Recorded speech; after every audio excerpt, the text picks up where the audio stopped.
Hey there everyone, it's Jenna. Welcome back to my channel. In today's video, we're going to be breaking down the 2024 interior design trends, and this is such a fun way to get some new, fresh inspiration for the new year. And I also like to use designers' Instagram photos, so that way if you see a designer or a home blogger that you really like their work, you can easily go follow them and hopefully get further inspired. I also like to give you examples on how you can incorporate these trends into your space in a more affordable and attainable way. And I also just like to state that these are just trends, so by no means am I saying you have to have these things in your home or it's not current in 2024. Absolutely not. I'm a firm believer that you should incorporate the things that you love into your space, whatever style that may be, whatever colors or aesthetic, that's what's going to be timeless to you. I just do these videos because it helps to give me inspiration and I love seeing what's new in the design world. So I hope you all enjoy it, and without further ado, let's get into the trends. Okay, so the first trend that we are seeing a lot of in 2024 is pattern. A couple of years ago, we were seeing a lot of solid neutral colors for furniture pieces as well as accents, and now we're seeing designers incorporate more patterns into their spaces. Even designers that were very well known for a simple decor aesthetic are now throwing in small patches of pattern here and there into their spaces, and we're seeing this everywhere from things like curtains to pillows to even large furniture pieces and wallpaper. And maybe if you want to experiment with this trend in a small way that's not super expensive, you can just add a couple of patterned throws to your space, or maybe a patterned pillow or a lampshade. This doesn't totally overwhelm the space this way, but it still kind of participates in the trend and adds a fun little pop, and it's easy to change out later on as opposed to something like a patterned furniture piece or wallpaper that's more of a long-term commitment. But if you're all about the pattern and the bold statement that it makes, these are great ways to add a large punch of interest to your space. And that actually leads me to our next trend, which is wallpaper. So in the past, we kind of recently went through this little period where wallpaper was considered an eyesore and it was just a mark of that really old dated decor, but now it's making a resurgence. It kind of started out in places where it was easy to be playful, like maybe a small powder bathroom or in a kid's room or a nursery or maybe in an office, but now we're slowly starting to see this trend spread to other more prominent rooms of the home, like dining spaces and bedrooms. And this can be a fun way to incorporate pattern into your space. And personally, if I was going to implement this trend in my home, I would pick a pattern that's more neutral or muted in color, so that way you can still have room to play with your decor without the room feeling too busy. You could also add wallpaper as just an accent, or maybe use some wall moldings covering up like 3/4 of the wall and then wallpapering from that to the ceiling, so that way it's just a little punch of pattern, giving you a more subtle and dynamic look. I would also stick to smaller spaces like a bathroom or a laundry room if I was putting this in my own home. You know, places where you wouldn't have a ton of other textiles or design elements to compete, so it just helps to add personality to a space that otherwise wouldn't have a bunch of it. Okay, so our next trend is also another way that you can add some personality to those small, simple spaces, and it is statement tile. And we're seeing this used in a bunch of different ways, whether it's a bold color or an eye-grabbing pattern. Making a big statement with tile is becoming super popular. I think that the most prominent pattern I'm seeing is checkered tile. This geometric pattern was really big back in the 50s and 60s, and it's definitely making its comeback. We are seeing a lot of neutral but high contrast checkered patterns. This can be a great way to add pattern and visual interest to a space in a more classic and timeless way. And if you're redoing a backsplash or shower tile, this could be a really fun pattern to implement. Also, on a smaller, less permanent scale, I've seen lots of checkered rugs lately and textiles.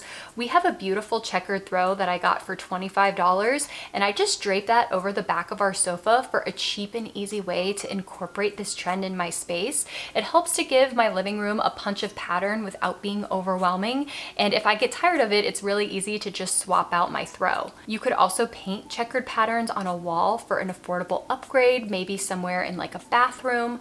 I've also been seeing home bloggers paint their existing tile floors with checkered patterns as well, so that could be a very practical no demo upgrade that you could maybe do if you're looking for a fresh new look. Okay, so this next trend I've actually mentioned in previous videos, but I feel like it's only getting bigger bigger and bigger, so I had to include it in this video, and that is the scallop detail. I'm seeing this one a lot now in light fixtures, so scalloped pendants and lampshades. And again, this is a very affordable and non-permanent way to incorporate this trend into your space. Another way that I'm seeing this one used is in furniture pieces.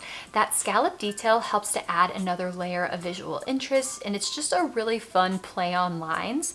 McGee & Co. is actually selling a ton of pieces in their new line with this shape, from tables to desks to even smaller details like dinner napkins. And if you have woodworking tools and knowledge, this could be a really fun shape to kind of try to DIY something, maybe like a shelf or a table. We're also seeing this in more permanent home fixtures as well, as a way to create a very whimsical and playful aesthetic. Okay, so another trend for 2024 is color, and we are definitely transitioning into more colorful spaces this year. People are feeling a lot more bold, and designers are painting multiple walls as opposed to just one statement or accent wall. And I would say that an observation I've made is that when you inspect the colors that are used more closely, most of the colors are more toned down versions of a color. You know, they're not super bright or pigmented.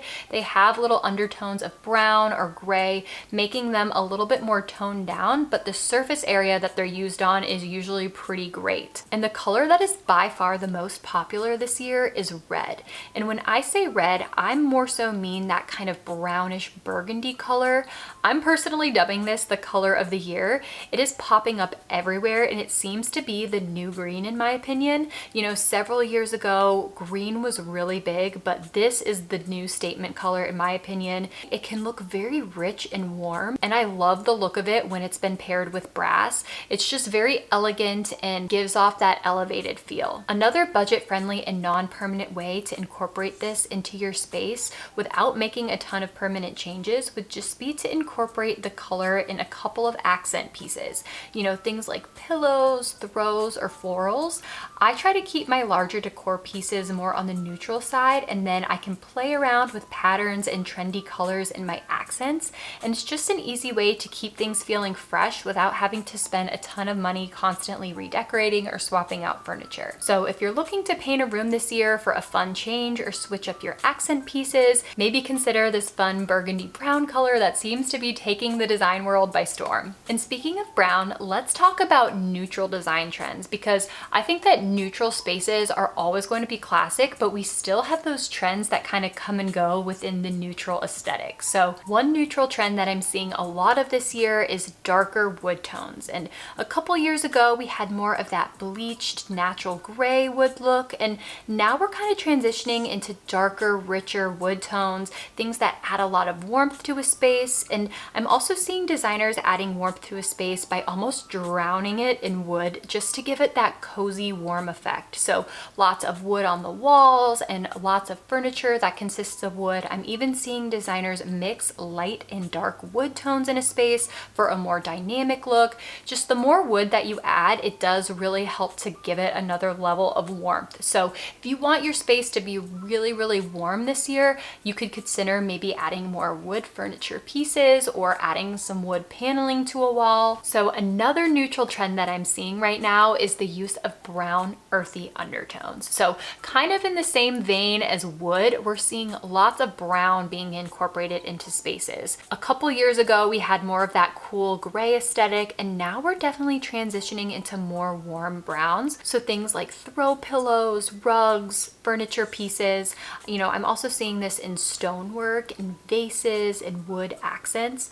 I love browns because I think they're classic and they help your room relate back to nature, since so many natural materials have those naturally warm brown tones in them. Things like wood, jute, stone, clay, etc. So definitely more anchoring brown pieces in spaces this year, and I'm loving the calm, organic look that it gives off. Okay, so our next trend is maximalism. I feel like in the past couple of years, we've had these really sleek, angular surfaces with minimal decor, but now we're seeing a lot of that more is more approach from designers. So, you know, clustering more decor pieces together on things like coffee tables and console tables. We We see designers filling those empty spaces in a room a lot more, kind of giving off that cozy collected look. I've kind of found that the more small objects you cluster together, the busier a space can look, kind of giving off that maximalist vibe. Same thing with pattern. If you're using lots of patterns together in a space, it can make it look very full. So maybe knowing that, you can kind of fine tune how you want your space to look.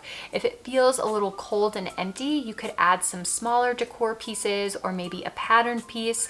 And if it feels too busy or crowded, maybe take away a pattern or swap out several smaller decor pieces for one large one. Overall, I think this maximalist trend is very subjective, but it's definitely a look that I'm seeing more designers kind of lean into. I think ultimately the goal is to kind of have things look layered and collected, and things kind of snowballed from there, and it just became this more is more approach where designers started leaning way more into a busy look and feel than a calm, minimal one. All right, everyone, that about wraps up this video. I hope that you enjoyed seeing these 2024 decor trends. If you did, please give this video a thumbs up and smash that like button. It really does help to support the channel, and be sure that you're subscribed so you don't miss any future home decor content. I have a lot of fun stuff coming in 2024, so make sure that you're here for it. Also, I did link some decor pieces down in the description box that kind of help implement these trends for a more affordable and attainable way. So if you saw any trends you like, definitely check the description box. They are linked through affiliate links, meaning that I get a very small commission if you do buy from those links. So